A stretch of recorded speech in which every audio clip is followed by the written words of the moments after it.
ఒక్కరు కూడా ఎస్వి రంగారావు గారు లాగా రాణించలేకపోయారు వారి కుటుంబంలో. అంతటి మహాచరిష్మా ఉన్న అంతటి మహానాయకుడికి కుటుంబం నుంచి ఒక్కరు కూడా ఎందుకు సినీ రంగంలో రాణించలేకపోయారంటారు? అంటే నటన అనేది ఈ రోజున మీరు చెప్తే నేను అనేది అంటే రాజకీయం కొద్దిగా చేసుకుని బయట రావచ్చు, కానీ నటించే వాళ్ళకి కానీ జీవించాలి రంగారావు గారిలాగా. జీవిస్తాం అనేది ఎవరికి సాధ్యపడలా. వాళ్ళ కుటుంబమే కాదు, అసలు ఎవరు జీవించలేకపోయారు రంగారావు గారిలా. మీరు మీరు మీరు ఎవరిని అడిగినా తెలుగు ఆర్టిస్ట్ని నిజంగా ఒక 60-70 సంవత్సరాల వయసు వచ్చిన వ్యక్తిని అడగండి, వాళ్ళు వచ్చేవాళ్ళని కాదు.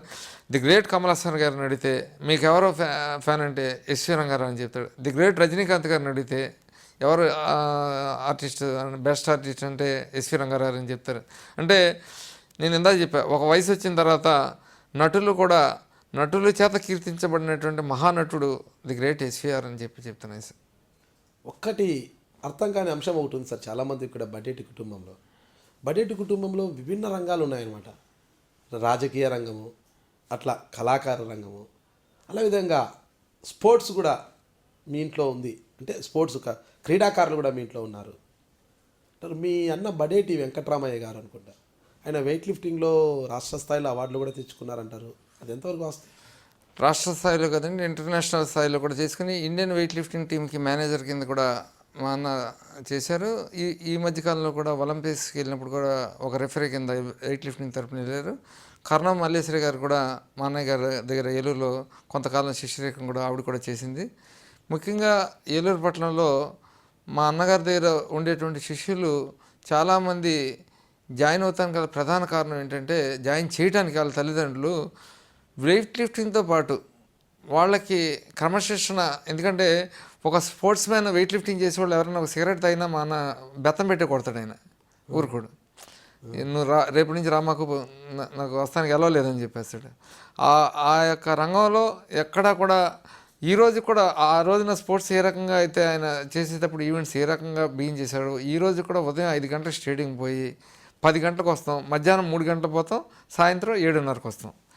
లాస్ట్ 30 years నుంచి అదే కమిట్మెంట్తో మరి ఆయన వెయిట్ లిఫ్టింగ్ మీద ఉన్న మక్కువతో ఆయన ఆ రంగంలో ఎక్కడ కూడా రాజీ పడకుండా అనేక మంది శిష్యులను తయారు చేసి సుమారు ఒక 70-80 మందికి ఆయన జాబ్స్ కూడా వచ్చే పరిస్థితి, ఇంటర్నేషనల్ నేషనల్ లెవెల్స్ తీసుకెళ్ళి జాబ్స్ కూడా ఆయన ఇప్పించినటువంటి ఘనత మా అన్న వెంకటరామయ్య గారు దొక్కుతుంది.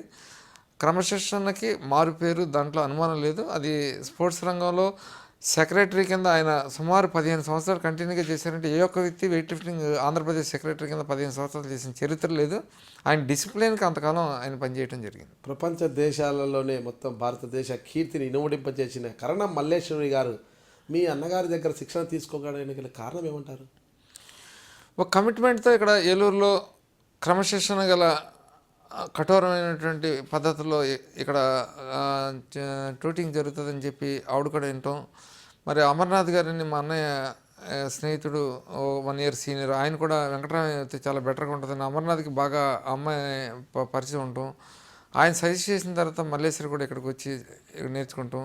శ్రీలక్ష్మి అని మనకి నేషనల్స్కి వెళ్ళింది, ఆవిడ కూడా అన్నయ్య గారి దగ్గరే బాగా శిష్యరకం చేసి అనేక నేషనల్ అవార్డ్స్ కూడా ఆవిడ కూడా సాధించడం జరిగింది. ఇప్పటికీ కూడా ఈ రంగాన్ని కొనసాగిస్తున్నారు. ఇంకా స్టిల్ ఆయనకి ఎప్పుడు కూడా 40-50 మంది ఎప్పుడు కూడా తయారు చేస్తానంటారు. ఆయన ఒక ఫ్యాక్టరీ. అన్నయ్య గారు ఊరు వెళ్ళినట్టున్నాడు, వచ్చాడు, ఈరోజు వచ్చినట్టున్నాడు. ఎక్కువ ఆయన స్పోర్ట్స్ ఎక్కడుందో అక్కడ వెయిట్ లిఫ్టింగ్ ఉంటే ఆయన ఎక్కువ ఆ ప్రాంతానికి పోతాడు. ఆయన రాజకీయంగా మీకు ఎలాంటి సహకారం అందిస్తుంటారు? రాజకీయంగా మా చిన్న బ్రదర్ ఉన్నాడు, చిన్న బ్రదరు పూర్తిగా బిజినెస్ చేస్తూ ఉంటాడు. ఆయన నాకు ఉన్నటువంటి స్నేహితులందరితో కూడా ఆయనకి అటాచ్మెంట్స్ ఉండటం వల్ల రాజకీయం, ఎందుకంటే రాజకీయాల్లో రాణించాలంటే ఒకటి వాస్తవంగా వెనకాల ఉన్న టీము బాగా వర్క్ చేయాలి.